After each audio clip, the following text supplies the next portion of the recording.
Всем привет! Смотрите, какой тут ветер у меня. Я на даче, кстати. Тут порыв ветра очень сильный.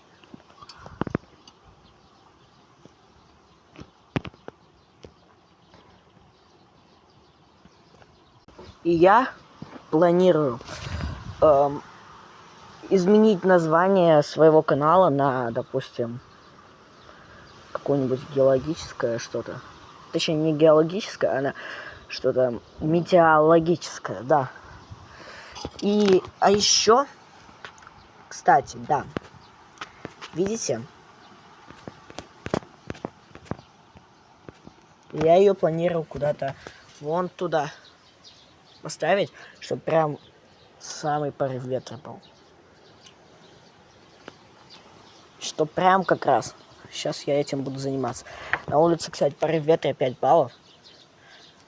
Ну, это не очень опасно. Так что давайте, погнали. Так, вот я на улице. Что ж, что тут? Ну, тут ветер особо не такой сильный, как я со второго этажа ожидал. Так, погнали куда-нибудь вон туда поставим. Но порывы тут достаточно сильные есть.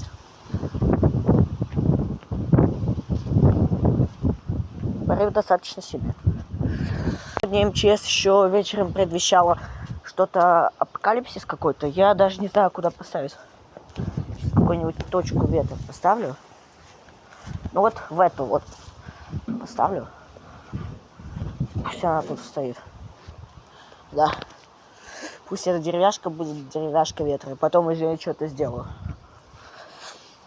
А я планирую вот на этом покататься. Я сейчас в самом ветреном пекле. Вот именно тут вот, по-моему, ветер сильнее всего. Именно на деревьях. Ну что, погнали кататься, что ли? Как тут холодно еще. Я, пожалуй, эту деревяшку вот сюда переставлю. Я сел. Вроде бы тут все хорошо держится. И погнали. Катаемся. Вот это кайф, вот это вообще. Вот это я понимаю. Я поэтому даже отдельное видео сделаю. Вот кладем. Тут очень сильный ветер, но я планирую вон туда, вон на ту яблоню. Это будет в следующем видео. Пока я поставлю, и пусть это отслеживает весь ветер. Ну что, тут ветер, прям деревья, видите, полностью гнутся.